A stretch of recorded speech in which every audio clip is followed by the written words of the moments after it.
I'm so out and I'm now get around.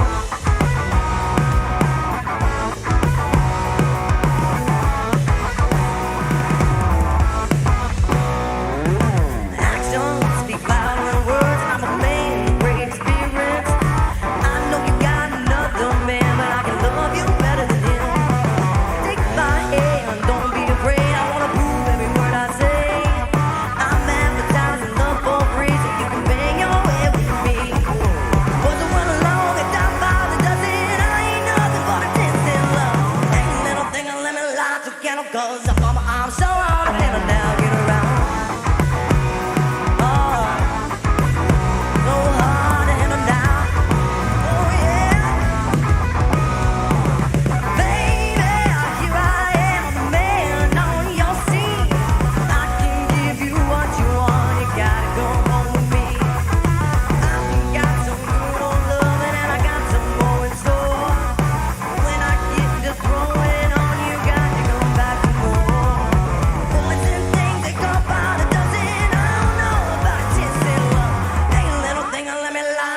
Goes up, mama, I'm so hard and now get around. Yeah, so hard to handle now.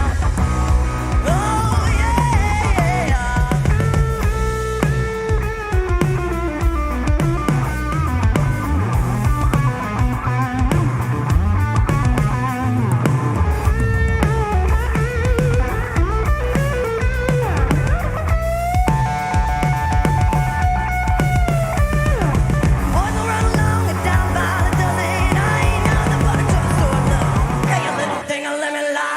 goes the mama, I'm so hard and I'm now get around. Yeah, so hard and I'm now. Baby.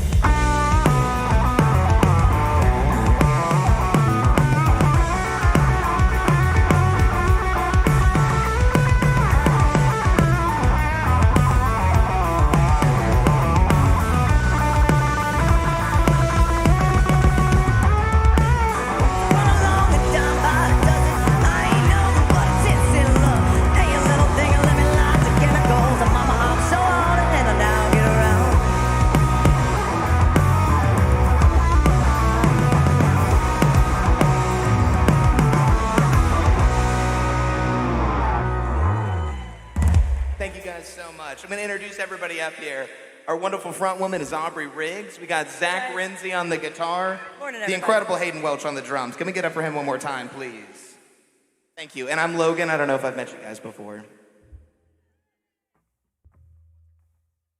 All right, we got a couple more for you guys.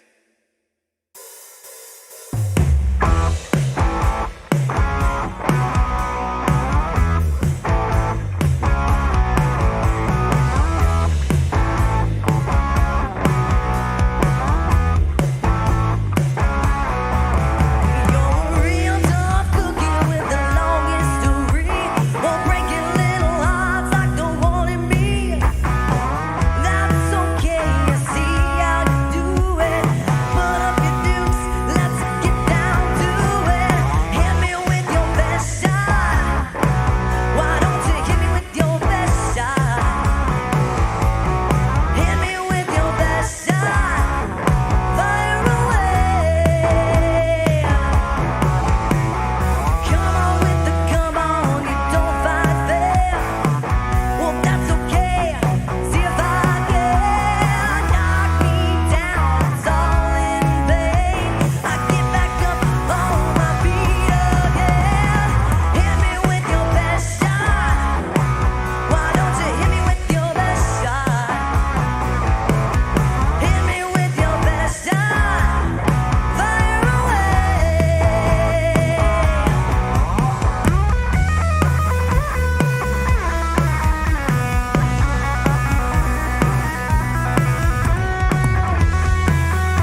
Well, welcome to Summer Sundays here at Beachside. My name is Jonathan. If you're not sure what's going on, we have a local band that's kicking off our services all summer long, so that's really awesome.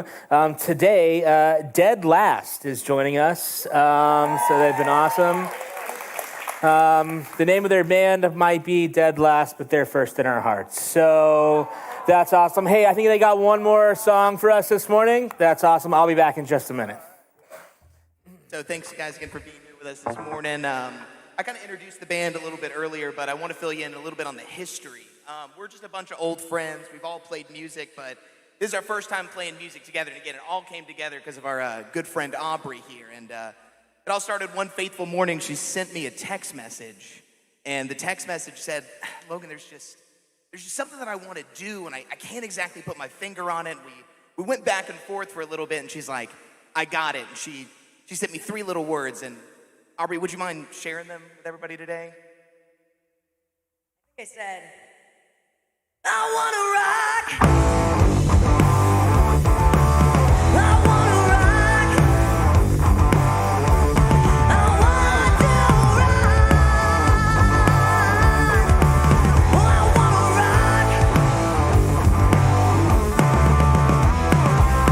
Turn it down, you said. All I gotta say to you, time and time again, I say no. No, no, no, no, no. Tell me not to play. Well, all I gotta say when you tell me not to play, I say no. No, no, no, no, no. So if you ask me why I like the way I play it, there's only one thing I can say to you. I wanna rock. I wanna rock.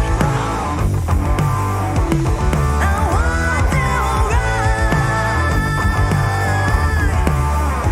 want to rock.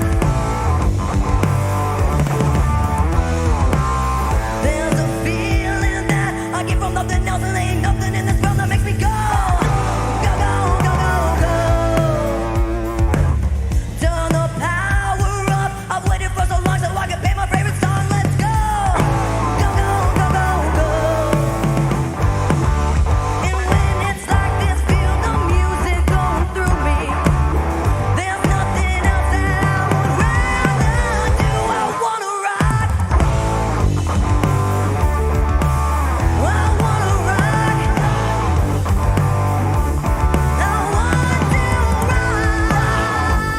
I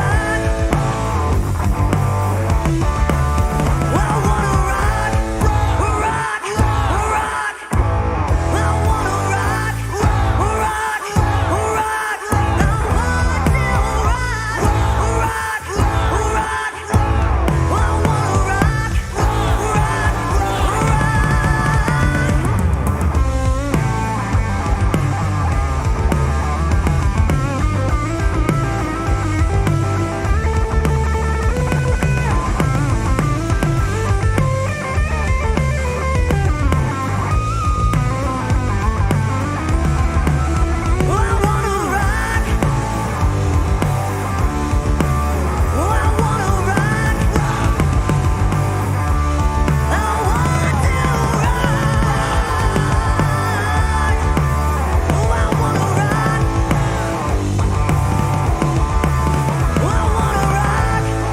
rock. I wanna rock,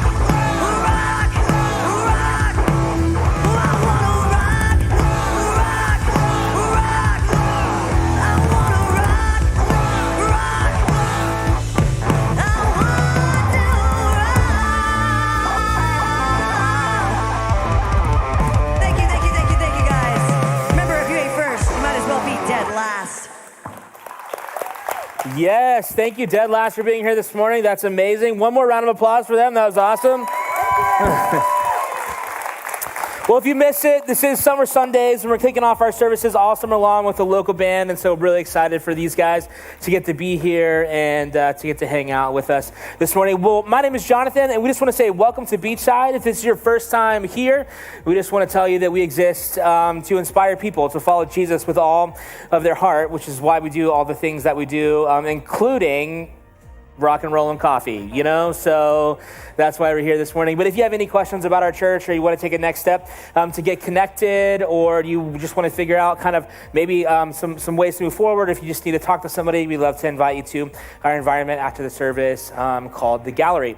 There's some really great people in there who would love to talk to you. And they're really nice, and they have really good coffee, so we'd love to see you after the service today. We're actually going to be here for about an hour more. We've got a couple more songs that we're going to sing, and then we're going to be in part 2 of a series that we started last week called Diets. I'm really excited. My good friend Eric Miracle is here, and he's going to be sharing with us this morning. Many of you guys know Eric, and I'm really excited for what he has to say to us this morning. Why don't you guys go ahead and stand up real quick, turn to a neighbor, and tell that neighbor, what's your favorite rock and roll song of all time? And I'll see you guys in just a minute.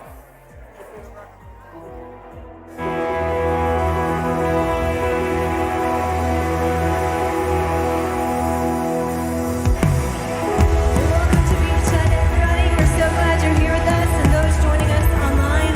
We're going to sing some songs out, and I just invite you to join in and sing along.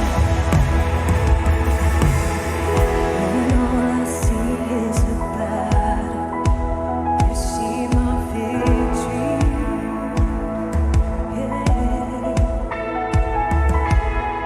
When all I see is a mountain, you see a mountain.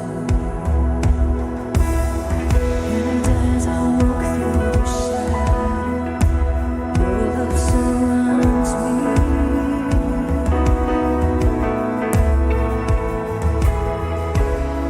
There's nothing to fear, for I am safe with you. See that? So when I fight on my knees with my hands lifted high. Oh God, the battle belongs to you. And every fear I lay at your feet. I sing through the night. Oh God, the battle belongs to you.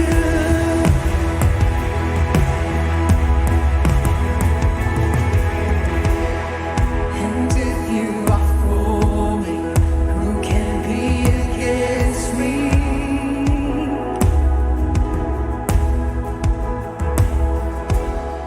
For Jesus, there's nothing impossible for you. When all I see are the ashes, you see the beauty.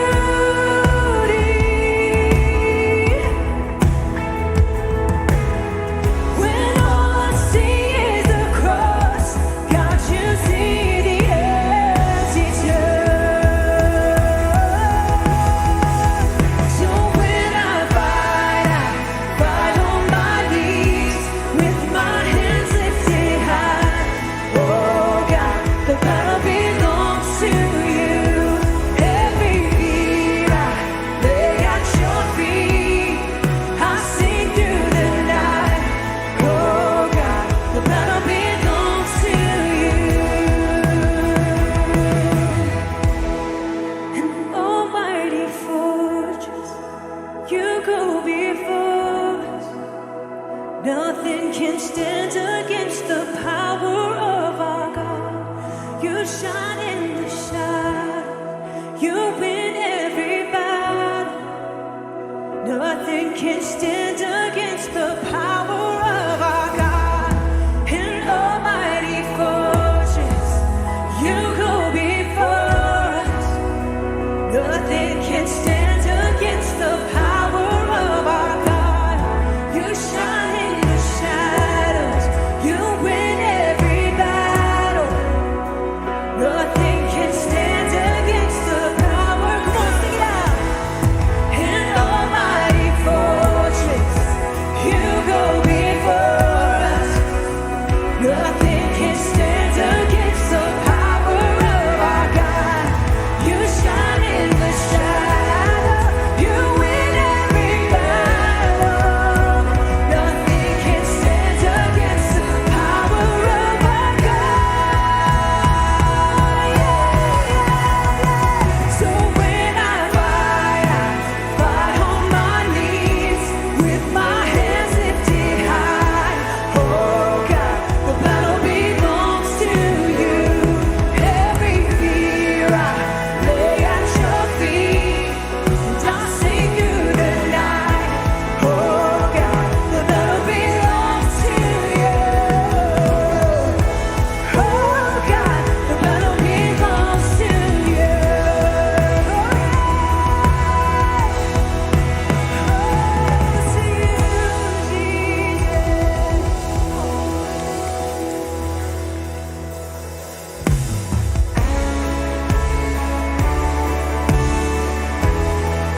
bigger than I thought, Lord, you're bigger.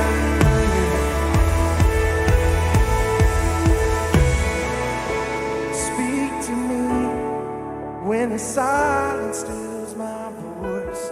You understand me. You understand me. And come to me in the valley of unknown. You understand me. You understand me. You understand me, God. You understand me. Do I throw all my cares before you? My doubts and fears don't scare you. You're bigger than I thought you were. Bigger than I thought.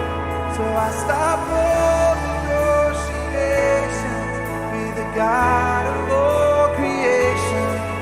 You're bigger than I thought you were. You're bigger than I thought you were. Yeah.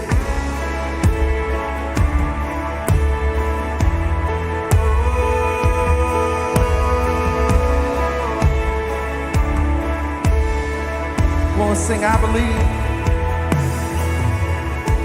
and I believe, but help my unbelief. You understand me. You understand me. And help me reach the faith that's underneath. You understand me. You understand me. Yes, you understand me, God. You understand me. There's before you. My doubts and fears don't scare you. You're bigger than I thought you were. You're bigger than I thought. So I stop all negotiations with the God of all creations. You're bigger than I thought you were. You're bigger than I thought you were. Yeah. Oh, so much bigger than I ever thought. Oh, I trust you, Lord. I will rest in the Father's hand. Leave the rest in the Father's hand. I will rest in the Father's hand. Leave the rest in the Father's hand. Sing it again. I will rest in the Father's hands. Leave it all. Leave the rest in the Father's hands. Yes, I will rest in the Father's hands. Leave it behind.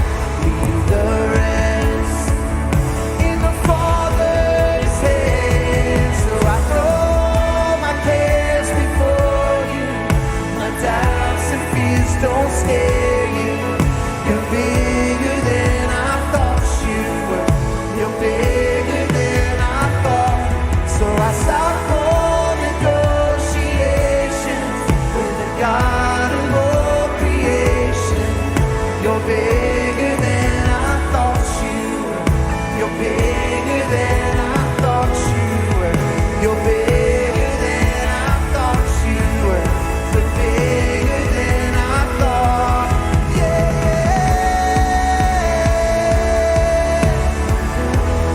So much bigger than all my problems and everything I have. Yeah.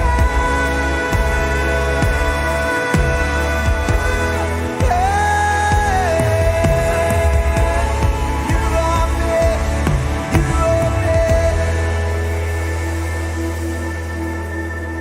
Let's sing this together.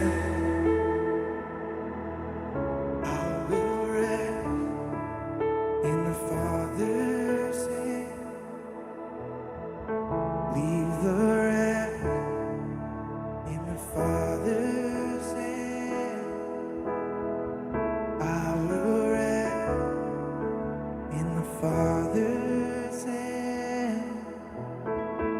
Leave the rest in the Father's hand.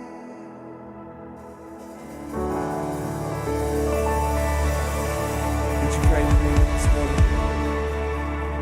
Holy Spirit, I just ask that you would illuminate in us this morning the things that we're holding on to, that we can just let go of, to rest in your presence, to rest in your goodness and your kindness. Jesus, thank you for loving us. In your name, amen. Thank you for singing this morning, please. I've always thought that the truth of that song that we just sang is just so powerful and meaningful, that God understands us.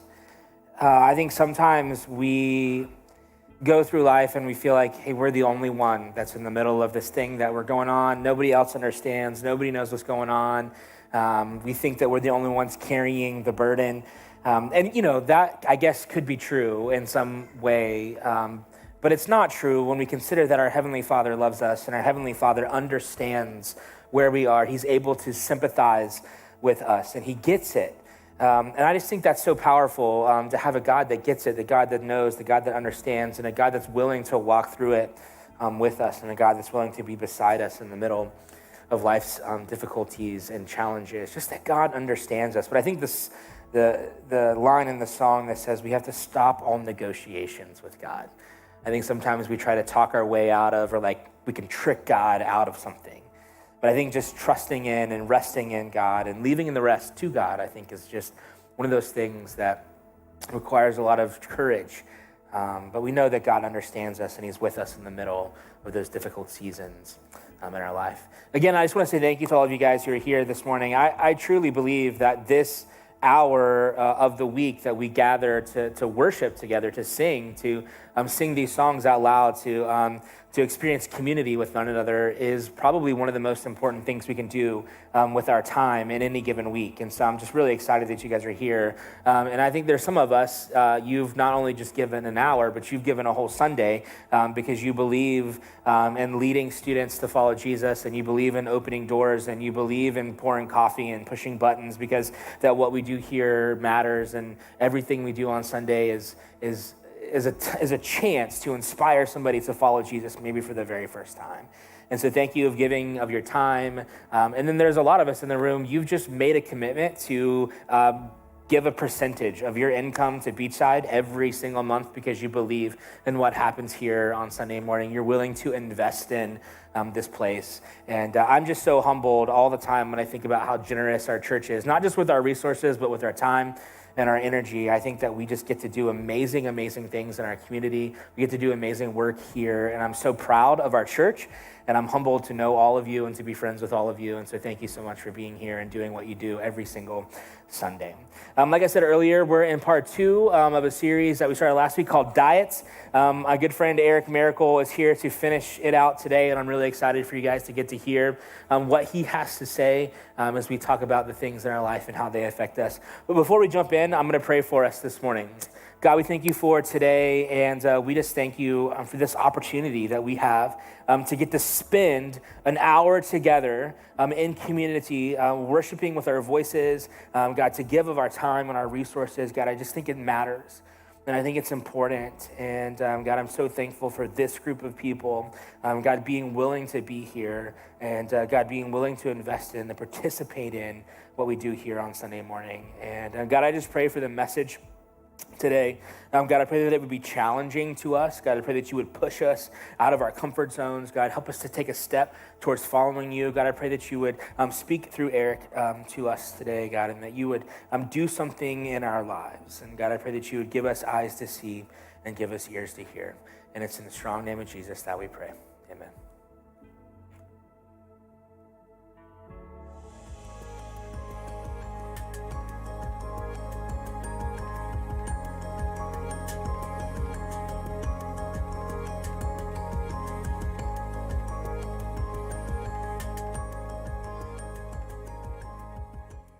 Good morning. How's everybody doing?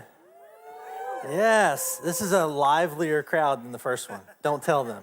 Hey, we are so excited that you're here. My name is Eric, and I'm excited to be here with you as we dive into part 2 of diets, really looking at eat this, not that. And so I'm so grateful for Jonathan giving me an opportunity just to speak and share today.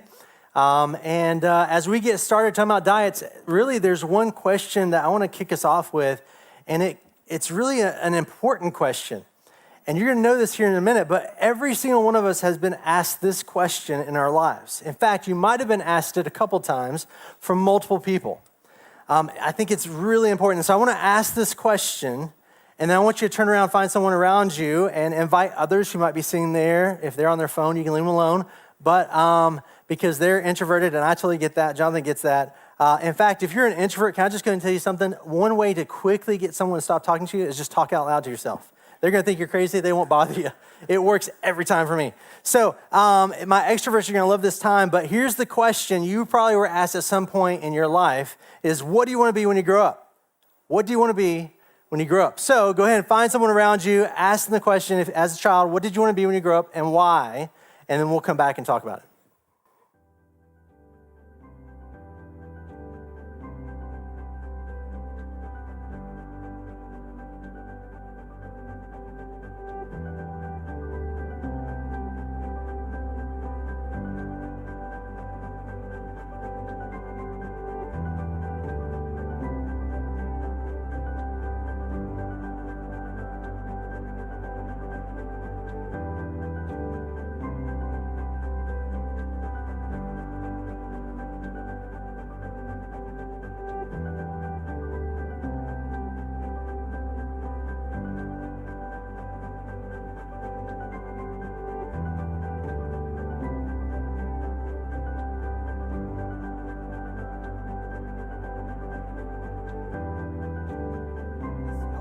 What you wanted to be when you grew up. So go ahead and shout it out. A Care Bear. Really? That's a new one. I appreciate that. I got the belly. I'm sorry? I'm sorry? Oh, game warden. Absolutely. That's great. That's great. Yeah. Anybody else? Those are great. Veterinarian. Way to go. Okay. What else? Dentist. Professional baseball player. Okay. All right. Those are great. Those are great. Hey, so I'm going to kind of really open up and share a little bit about myself. If you were to go in my office right now, I have a picture in my office that's been autographed. And so when someone asked me as a kid, Eric, what do you want to be when you grow up? I want to be this guy right here. Oh, man, I loved me some Superman. Loved it. In fact, he autographed this same picture, although black and white, and it's sitting in my office to this day. I love it, love it, love it. But to be Superman, you actually have to have something that goes with that. And so there's this costume that is really just missing if, you can't be Superman without the costume. You need the cape. So my mom said, hey, I'm going to buy this for Eric. This guy's having fun. I like him. And so I would wear this costume, this Superman costume, growing up, and I would wear it. I would go into my mom's bedroom when she wasn't around. I would bounce on the bed, and then I would do the Superman pose, right? The first time I really believed I could be Superman. Everything came crashing down literally when I fell to the ground and my bones started hurting. So from that time forward, it was always never the pose. You just jump off and land square, on your feet. But to be Superman, you had to have the cape. And so it was pretty awesome. So every morning as a kid, I would be watching my cartoons and really just feeling as though I was Superman. But here's the question I want to pose to you guys today, that what you asked one another, what would you like to be when you grow up? Most of us probably didn't become that person. If you think about it, most of us didn't become that person. And the question is, why didn't we become the person we wanted to be as a kid? What stopped us? Because here's the truth. Like for you and I, when we're a kid at 6 years old, you don't recognize all that goes into becoming that type of person, right?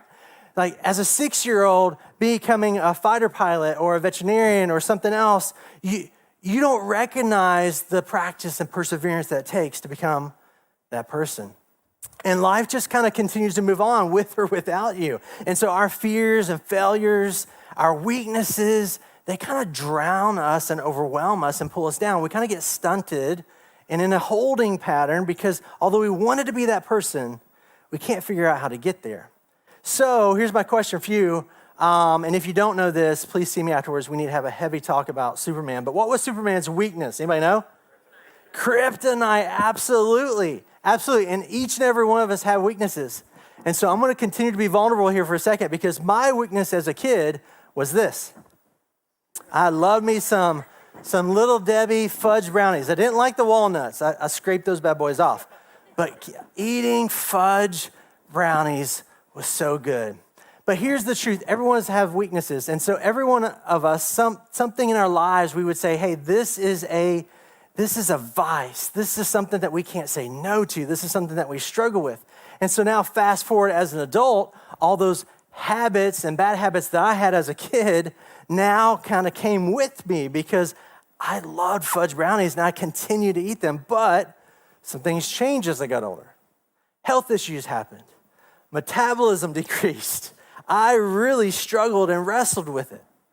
And what I would probably say is that, and you might agree with me, is that most people would tend to say that we don't like change too much. We just don't like change. We don't enjoy seeing change happen unless it's something that's positive, right?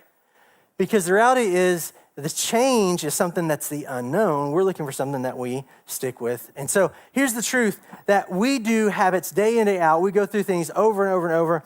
And in our life, we continue to do the same thing day in, day out. And what I would encourage you to know is this, that a lot of us do it. And what I would say is that it's the ruts in life. If you think about it like an old road where it's just been worn out, there's these ruts in life. If you look at the grass in the yard, someone just keeps walking through and walking through and walking through, and pretty soon, what? There's no grass. You know, one of my daughters, I won't say who, but one of them, they have chores. And so one of them, their chore is to go to the mailbox and grab the mail and come back. And one day I happened to look out and I saw her walking through my grass. And I go, hey, what are you doing? Quit walking through the grass. I'm like, you're going to get a rut in there. We're going to lose grass. And she said to me, Daddy, there's no grass. It's all weeds. And I'm like, yes, absolutely. It's green. But I said, babe, go around. And she goes, Daddy, you told me to be my best. You told me to do my best. And I said, of course. She said, well, this is a straight path, so I'm doing my best. And I said, okay, fair enough. So, but we laugh and joke. But the truth is, each and every one of us in life, we wrestle with ruts. And everything we eat affects how we feel. What we take in affects how we feel. It's not just true for food. It's also true for other things that we consume or take in. So fast forward to an adult, I learned and realized real quick that I couldn't continue to eat fudge brownies and drink milk every single day of my life. That's not a healthy diet for an adult.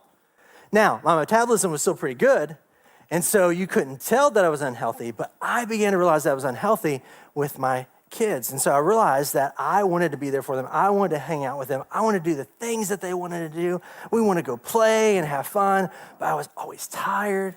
I was out of breath. My asthma kicked in, and I realized that, hey, I just could not keep doing that. And so I said to myself, Eric, you need to do something different and drastic. You need to do a couch to 5K. And I was like, couch to 5K, absolutely. I had no idea what that meant, but I was going to do it. And so couch to 5K. So I said, all right, you got to wear the part, you got to stretch. And I got out there as an adult and I started stretching and exercising. And I said, okay, told my wife, I said, I'm going to go out and I'm going to jog around the block. And she's like, absolutely, you do whatever you want to do. She's like, just don't go with me. You know, I don't want to go with you. I said, why not? She goes, because I don't want to run. If no one's chasing me, I'm not running. I said, sure, I get it, totally get it. But she's like, you can do that until your heart's full. And I said, sure. So I went out there and I was like, yeah, I'm going to run around the block. And so I began running. And I kid you not, 5 houses down, my lungs were burning. I was out of breath. I had asthma kicking in. I honestly was fatigued so bad I thought I was going to die. And so the next night I said, Andrea, please, whatever you do, if you don't find me in 30 minutes or if you don't hear from me, come looking because I am from our house to the 5th house down. I'm somewhere in the gutter. I mean, I'm just struggling. But I kept doing it as miserable as I was. And so that was the couch to 5K. But I realized that everything we take in affects us. And what's interesting is, like I said before, it's not just food, because everything we take in, we're consuming. And what's interesting is culture begins to say, hey, this is important, and you should do this, or you should do that, and you should continue to take things in. Culture says, if I take these things in, that I have met a status, that I am equal, that I am cool, that I am someone. And so we take all this stuff in. And so culture says it's so, our friends do it, and then guess what? All of a sudden we start doing it because that's the thing. And so we start consuming, right?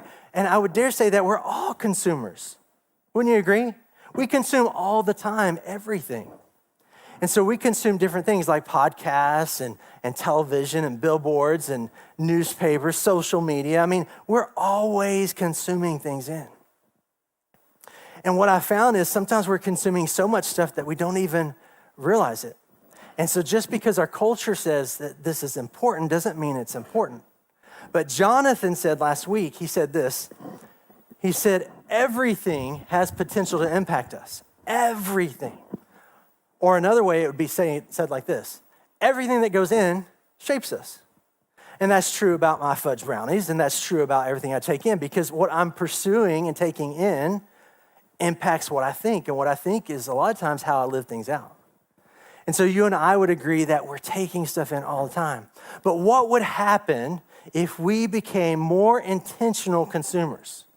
So we all agree we're consuming stuff. I mean, you and I probably woke up this morning and we were on our phone looking at, social media or checking the news or weather, whatever. But what would happen if we became more intentional about what we consume? Because here's the truth, because the issue is we all want to be something healthy and important. We have this idea of what it means to be a healthy parent or a healthy spouse or a healthy employer or a healthy, and you name it, whatever that is.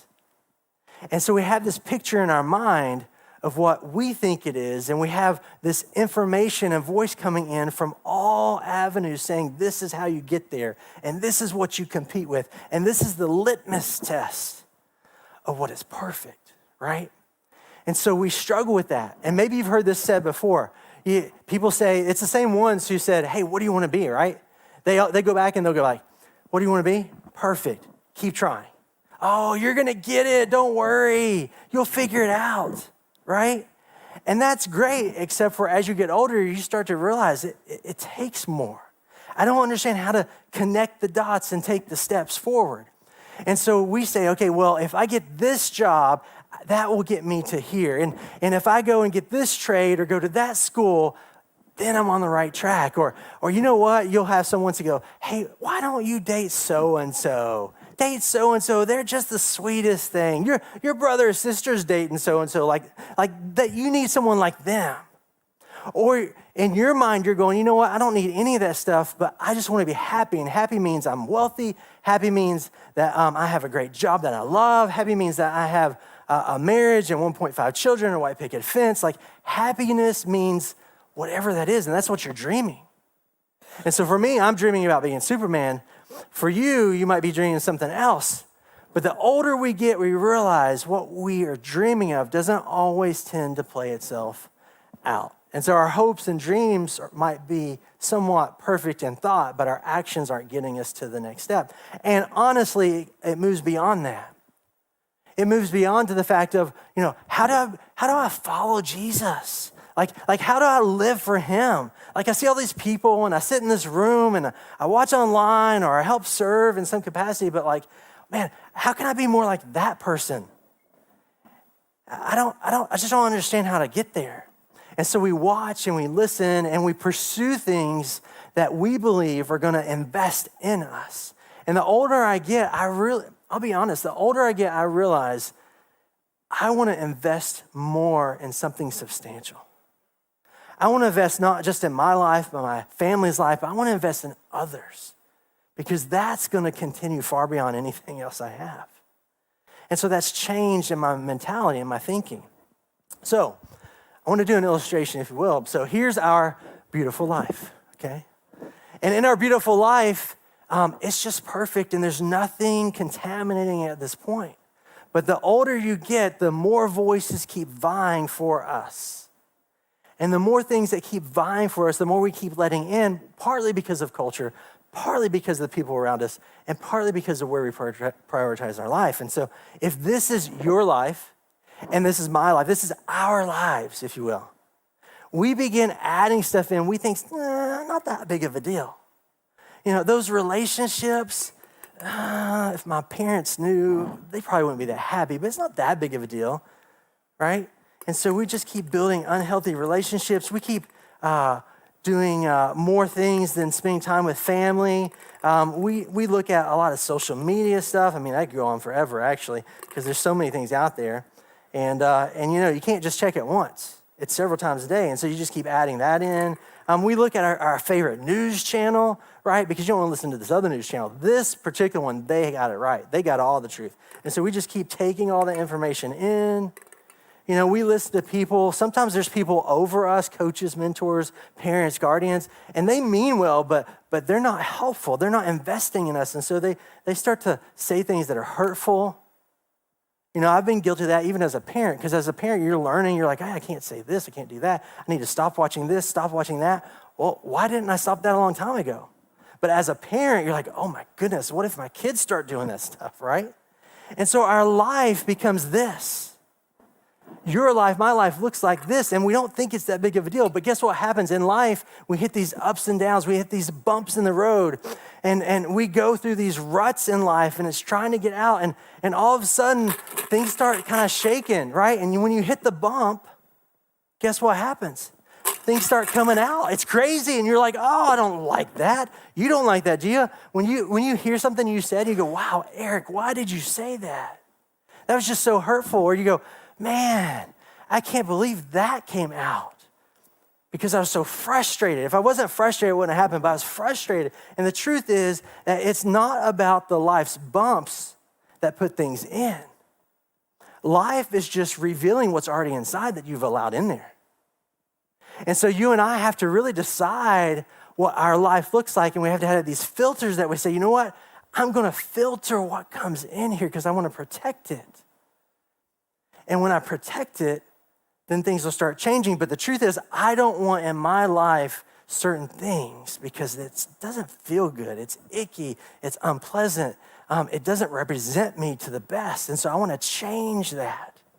And you and I want to become a better person, right? You would agree with that. If I were to ask you today, hey, what do you want to be in life today? Well, I want to be the best me today.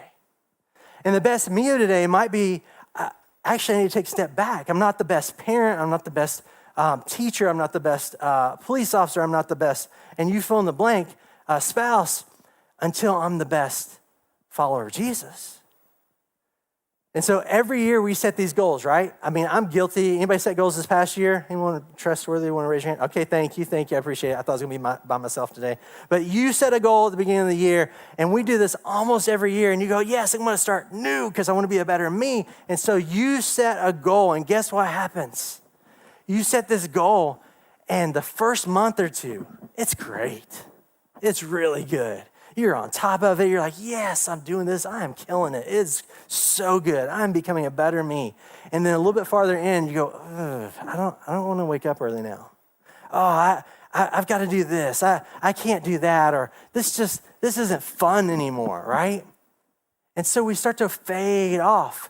And there's a statistic out there I found out in 2024. They said 88% of the people that start New Year's resolutions, they don't finish them. 88%. Why don't we finish the resolutions that we start? I think it's because of how we're filtering. I believe because if we're doing this all the time, then what we're getting tired and we're giving up because we're like, this doesn't feel good anymore. So I begin giving up and I don't continue to do the good stuff. I continue to do the things I've consistently done. The habits I've consistently done, even though they're unhealthy, now play itself out. And it just doesn't feel good. So let's think through this. What would it be to be a good spouse or parent? In theory, you pursue those things. In theory, I go, you know what? I want that podcast, or I want that information, or hey, here's an older couple that I believe they've got it together. And I see their kids, and they're not animals like some of them I've seen. So I'm going to pursue that person and that couple. I want them to invest in me. And when I do that, that's great. But most of the time, we continue to consume all that we're ever consuming and taking it all in, and they conflict and fight against each other. And we're not separating it out. So I've got some good news in the midst of all this bad news stuff. I believe there's this guy named Paul who wrote many of the books of our Bible in the New Testament, and he wrote this letter to the church of Philippi, to the followers of Jesus in Philippi. And what's interesting about Paul is he came on a little bit later in life after the disciples and Jesus, after the disciples had began their ministries and Jesus had moved on. But Paul was imprisoned in Rome. In fact, he's in prison for quite some time. But Paul was imprisoned in Rome, and day in, day out, he used that as an opportunity for ministry. But to be quite honest, I mean, he's in Rome imprisoned, and he's wrestling with this because he's writing letters to all the churches. Because here's the deal. He was a great church planner and investing in so many people within these locations. But as he wrote these letters, he wrote saying, hey, what does it mean to follow Jesus? Mimic me because I'm mimicking Jesus. And I think it's the stuff that he talks about specifically in Philippians chapter 4 is very appropriate. It's appropriate for the Philippians, and it's also appropriate for us today, because the truth is, it seems like being intentional about what we take in determines who we become. So what I'm taking in is forming who I become. Knowing who I want to become is the easy part, and the reality is trying to get there is the tough part. And so how do we connect those dots and take those next steps? And so Paul really shows this dichotomy, if you will, as he's writing these letters, because he's in Rome in prison, sometimes chained to the wall, sometimes to a guard, and sometimes he has freedom to walk around. But he's watching all these people in the Roman Empire and how they handle following orders. Because everyone around him outside of the jail is following the orders of Caesar. They are following the Roman order to do this and do that, to say this, say that, dress a certain way. And if they don't, guess what happens? They're thrown in jail. And so the dichotomy is this, that you have Paul who is watching how they handle their lives and live their lives and what they consume. And the reason they do it is because they could be punished. And they're on the opposite side of the prison jail, and they're watching Paul, and they're going, why do you keep doing this, Paul? Right? Why do you keep living this way for this guy named Jesus? Why is this so important to you?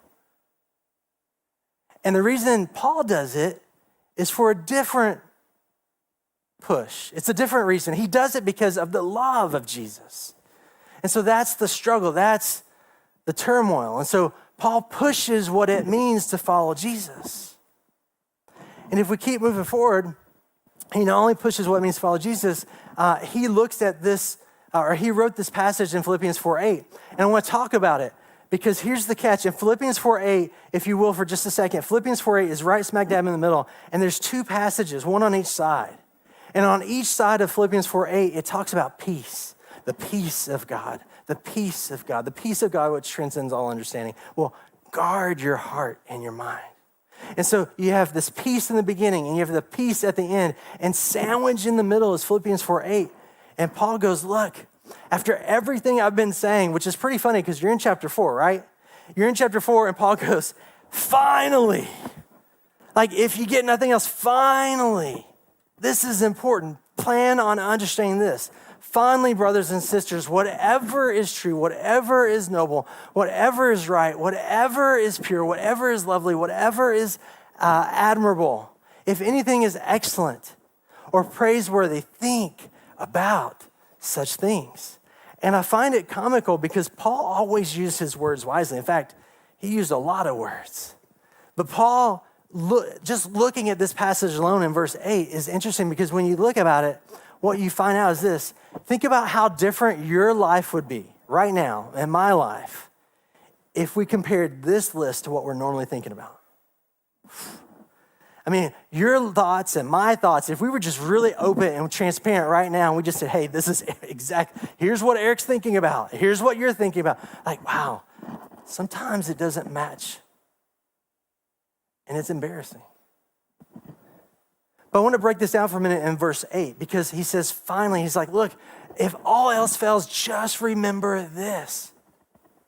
Finally, brothers and sisters. Brothers and sisters was another term for when they're talking about following Jesus. For those who follow Jesus, brothers and sisters, finally listen to this part in verse 8, right? Whatever is true. I would dare say that most of us want everything to be truthful in life. We always want someone, if we're talking with them, working with them in school or at a job or talking with our neighbors or our family, like, are you being true to me? Are you being honest? Like, truth. What is truthful? Are you being noble? Are you being admirable? Are you honorable? That's good character. What is right? What is righteous? What is good? What is pure? Pure? Like, Paul, really? No, truthfully, like, what is morally clean or morally pure? And then he says, lovely, what's acceptable and what's pleasing. And then he says at the end, think about such things. Think about these things. Now, catch this for just a minute in verse 8. I love picking this verse apart because what's interesting is Paul says 6 times the word whatever. Whatever true, whatever noble, whatever pure, whatever right. Like he goes on, whatever. 6 times he says the same word. Like, Paul, you're a smart enough guy. Like why not just say it one time and let's move on? We don't need all this stuff. No, Paul's like, look. He goes, I'm not going to be so specific that you can dance around other areas of gray areas. I want to go the 3,000 view for what's true. I want to go the 3,000 view for what's honorable, for what's right, what's pure. I want you to look like if you put a spotlight in a dark area, I want you to see every little thing that's true, honorable, pure, righteous, all this stuff. I want you to see from that view that it could be so much more. And so there's a reason that he does that 6 times. And then he goes on to kind of recap things at the end, but he says, think about these things. And the main point I want to leave with you today is this. It is think about what you think about. That's my main point. You can write that down, tell the person next to you, think about what you think about.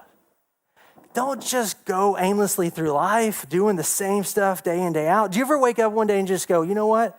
I've done this every day for X number of years. This gets old. Like, I want something different. But think about what you think about, because Paul would say that there's a battle going on in our minds and that we don't think about these things. And if we think about anything, it's about how to get to the next level, how to get the next thing at the job, how to keep things kind of subpar. So there's not really rocking the boat. Because again, we really aren't people of change.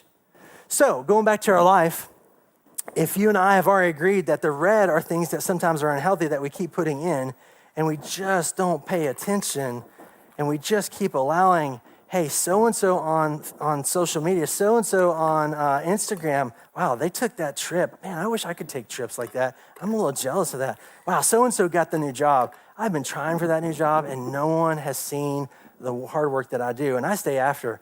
Wow, those relationships, yeah, I mean, I like them, but it's really all about them, and they're not investing in me. And pretty soon, it looks like this.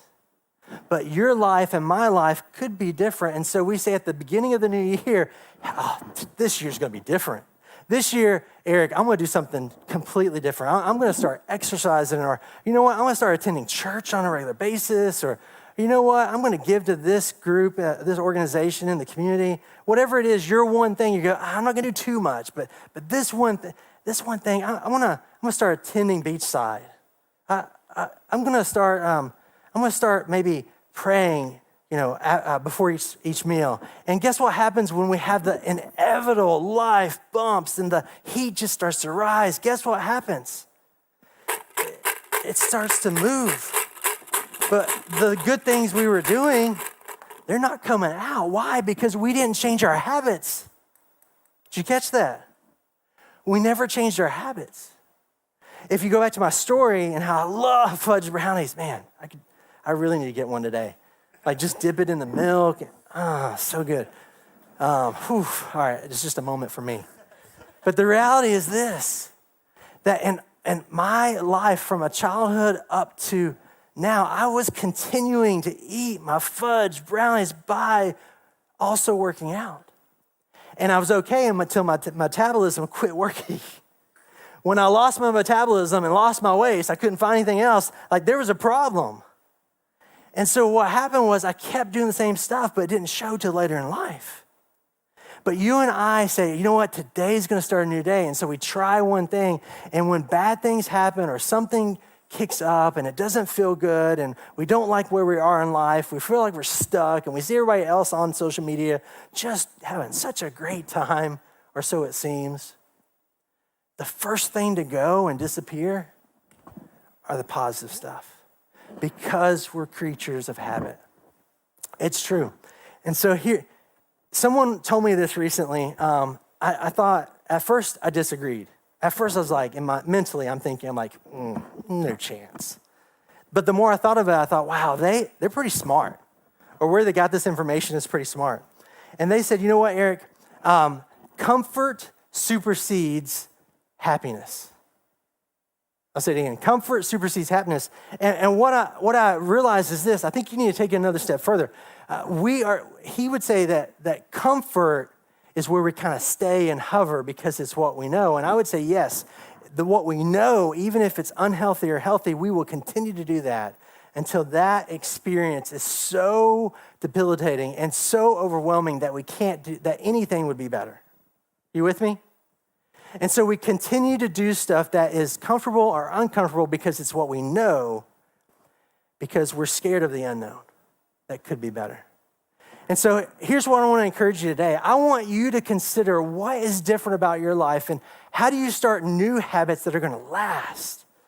Like, how do we do a habit that continues on? It's not just a feel good in the moment.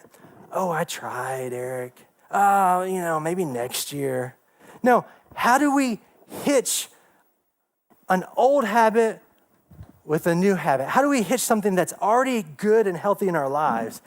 And we say, you know what, this is good. I'm doing this every day and day out. It might not be great. It's not going to save the world, but I'm doing this every day, and I'm going to hitch another habit with it because that's going to show longevity and perseverance. And so I would tell you is this, what happens if you just pick something? This week, you're probably going to take a shower, right? At least once. This week, you're probably going to put your shoes and socks on. This week, you're going to eat. This week, you're going to do, and whatever that basic habit is, it's so simplistic. Guess what? That's great. That's the first place you start. And so you take that simple habit that you're going to do. You put your pants on, right leg first, right? No. Okay, left first. All right. And you do that, and you go, okay, while I do that, there's this card in front of me that is Philippians 4:8 for this week. Or I'm going to just talk with God this week. I'm going to get up early, and instead of exercising first, I'm going to get up early, get something to drink. I'm going to read this passage of scripture. I'm going to talk with you, God, whatever that is, and I'm going to hitch it together to what you normally do. And so you choose. That's the beauty of it. And Paul wants to remind us that our focus fuels our future. In Philippians 4:8, our focus fuels our future. And so you have the opportunity. You can ignore the diet that you're already doing because we're all doing diets. Are we doing a healthy diet or a bad diet? Are you going to ignore the unhealthy diet, or are you going to intentionally take the next step and focus and think about what's true, what's right, what's noble, what's pure, what's lovely? Another way of saying this is have intention with your attention. Have intention with your attention. Now, you can't just stop there because let's be honest, each and every one of us has driven somewhere that we've never been before, and you intentionally were heading somewhere for some event, right? And possibly while you were driving intentionally, you got lost. Now, I know there's no guys in here that have done that, but for all the ladies, we know it's true. But intentionally, I was driving, I still got lost. And so there's another aspect to the intention with your attention. What we think about is the choice, and our choice is to say, today I'm going to make a difference. Today, my habit is going to begin differently because I'm hitching it together. What we think about is that choice. Your choice consumes you, your time, and your energy. All right, so there's a quote, if we can pull this up. There's a quote that Andy Stanley has said before, and if we can get that, that'd be great. Andy Stanley said, "Direction, not intention, determines your destination." And so I think that's so true, because I can intentionally be going somewhere and still get lost. But if I'm directionally going with intention, I'm focusing on where I'm headed. And so where we're headed is saying, hey, I'm going to be careful on what I'm consuming. Careful on what I'm consuming. Because again, this is our life. So I want to jump back to this illustration one more time. We've been adding in all this stuff. We know that when we add in one thing, it doesn't make a whole lot of difference. Why? Because we still are doing all this other stuff. We haven't removed anything. I didn't remove the brownies from my life until later. But what happens if instead of adding one thing and continuing to consume all the time, what happens if we start shifting gears and changing stuff? Because intentionally isn't good enough. Anyone ever intentionally doing something seems like a good thing. It seems prosperous. It seems like it's worthy of pursuing, but it doesn't always pan out. And so can you think of something that is true that you put in your life, that is noble that you put in your life, that is lovely, that is right, and the list goes on from Philippians 4:8. Can you think of a church answer, if we were, that meets every one of those criteria? Anybody? What's the church answer? Jesus. It's Jesus. Where are you going to eat? It's Jesus. What do you want to watch on TV? It's Jesus. No, the truth is every single thing that meets the criteria for Paul saying what you think about is important, it's Jesus. So how I follow Jesus is so significant, because I have to filter and guard my life. And 4:7 says that the peace of God, which transcends all understanding, will guard your hearts and your minds. And then you begin filling in your mind these things. But just because I believe it, or just because I think it, doesn't mean I believe it, right? There's things that you and I might know that we've been told that might not be true, or we might not believe it's true. And so because we don't believe it in our heart, we don't live it out. I like the idea that there's a God. I don't know if I'm there yet, Eric, because I'm not living it out. I like the idea of being true and honorable and noble in work, but no one else does it, so am I going to do it? Yeah. You see, the truth is this, that there's no more willpower. There's no more grit, if you will. We're not going to fight against ourselves and say, you know what, next time. Because directionally, we need to focus on the things that are so important that Paul's talking about. And who you and I want to be, that has to be something that's worth fighting for. And so my question to you today is, what are you fighting for? What are you replacing where you're taking stuff out and putting stuff in? Like you keep taking the bad things out. What are you fighting for? Because if you're going to fight for something in life that's going to far exceed your existence and make a difference in this world for your family, it's got to be something worth fighting for. But it takes perseverance. It takes commitment. It takes honest look of where you are on the map of life. So over time, we just keep pushing forward. So who do you want to be in life is the question. Who do you want to be? Do you want to be the best parent you can be? Do you want to be the best spouse you can be? Do you want to be the best employer or boss? Or what about just being the best follower of Jesus? In fact, I would tell you this. I would challenge you that what if you didn't focus on the other things, but you focused on what does it mean to follow Jesus? Because when you follow Jesus, everything else will fall into place. If I am focusing so much more on my life with Jesus by spending time with him and getting to know him and realizing what he likes and doesn't like and what he believes is true and honorable and noble and right and pure and lovely, admirable, and to think about those things, well, guess what happens in our life? We naturally begin through the bumps in the road what was already placed in because we allowed it in, not because of the bump, not because of life. What we allowed in starts to move its way out. And so those positive things come out. They just naturally begin to happen. And so you say, well, how can I follow Jesus? Well, just naturally begin to pursue the things that he likes. And you'll begin to mimic the positive things. Now, that doesn't stop there, though, because you have to be specific on your choices. And in fact, there are two choices I want to jump into real quick. You have two choices. You can actively pursue, you can actively respond, or you can passively respond. And all too often, you and I might passively respond, or we say, I'm just not going to deal with it right now. Choosing not to deal with it or not make a change in your life is still responding. And so we don't stop a diet. You realize that? We don't stop a diet at all. We replace a diet. And that's what we're doing here. We're replacing habits. You don't run away from something if you're not running towards something else. And so Paul wants us to begin to move forward and running towards Jesus, to change our habits. And what if we stop being distracted by the things that hurt us? How do we do it? You're like, Eric, this sounds great. Like, this is so good. And I'm like, yeah, glad you like it. But you're like, Eric, how do we do it? We talked a lot of superficial stuff, but how do we get there?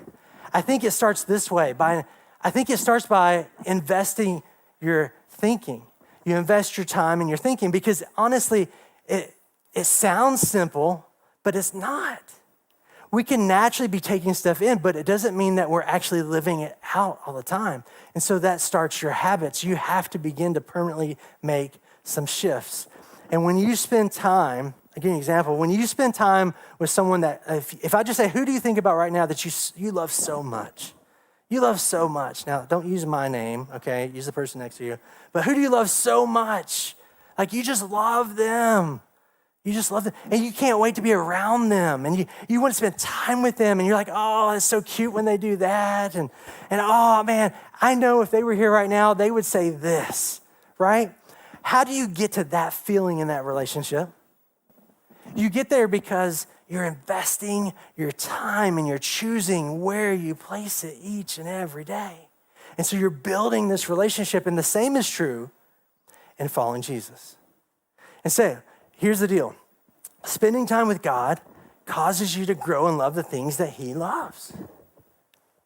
Every single time. Jesus knew that. Paul knew that. And Jesus said this to his disciples. He said, what's the greatest commandment? Was asked of him. And Jesus says this, what? Love God and love people. Love God and love people. How do we make it so simple? We love God and love people.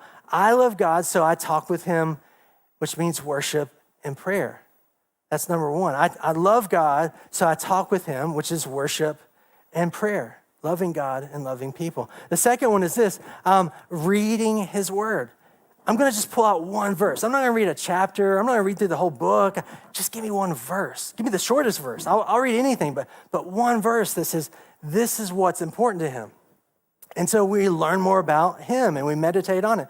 Philippians 4:8, I want to memorize that. I'm going to meditate on that. I'm going to think about those things. The third one is this, I love people. So I love God. I love what he loves. I love people. So I'm going to join in a community group. Why are community groups so important? Why do we say community groups are the foundation of where we are? It's because we believe in accountability. We believe in community. We believe in discipleship. And then fourth, helping others. We want to help others, and so we want to serve others. And so I want to challenge you as we kind of wind down is this, what if? What if we make one change this week? Because last week you had Jonathan who said, hey, I just want you to begin writing down things and being aware of things. I want you to write down what you're seeing, what you're tasting or eating, and what you're doing. I want you to write those things down. And if you did that, were you shocked like me? Like, wow, I was spending so much time on this. I'm spending so much time on work after work. I'm spending so much time on social media. I'm spending so much time on binging this TV show. Like, I'm spending so much time on the news channel. Like, so much is being wasted. But today, I want to challenge you. I want you to go ahead and pull out your phone right now. If you have a smartphone, go ahead and pull that out real quick. I said that last time, and I still didn't bring my phone out here. I was going to be like, hey, here's my phone. I want you to pull out your smartphone right now. Here's what I want you to do. I want you to take your smartphone, and I want to challenge you this week to do one thing. I want to challenge you to pull up your Remind app and save in your Remind app every day, and you pick whatever time it is. Every day at this time, I'm going to read Philippians 4:8, and I'm going to ask God to reveal something to me about it, and I'm going to look for opportunities for what that means. So I'm going to read Philippians 4:8 through 9. I'm going to ask God to show me something that day, and I'm going to think about that throughout the week. And when God gives you an opportunity, I want you to dive into it. Whatever is true, what is noble, what is right, what is pure, what is lovely. I want to encourage you to do that. And that could be like, you could be doing that, with a meal with your family at lunchtime, dinner time. You could do that beforehand, getting up early. But remember, I don't want you just to add on the same thing. I want you to take something away. So if you're normally doing social media, take that away and put this in its place. If you're normally binge watching news, pull that away and put this in its place. If you are going to exercise, keep exercising, just do a little bit less and put that in its place, right? But I want you to hitch a habit that you're already doing with this new habit. And I want to encourage you to do that this week because we've already talked about, hey, here are things I want to be aware of. Now I want to start doing something with it. So how do you do that? Living it out. Maybe it's eating dinner with your family and friends. I don't know what it is, but that's what I want to encourage you to do. So this week, that's what we're going to do. We're going to be intentional with our attention. We're going to focus on that stuff. So if there's someone here today that goes, you know what, Eric, that's great. I am struggling. I need more help with that. Hey, we'd love to talk to you down in the gallery. Come see me afterwards. Love to talk to you about that. But I want to challenge you this week, set your minds and be reminded to read that and look for God to move each day. So next week, Andy is speaking on a new message series, and we are so excited for that.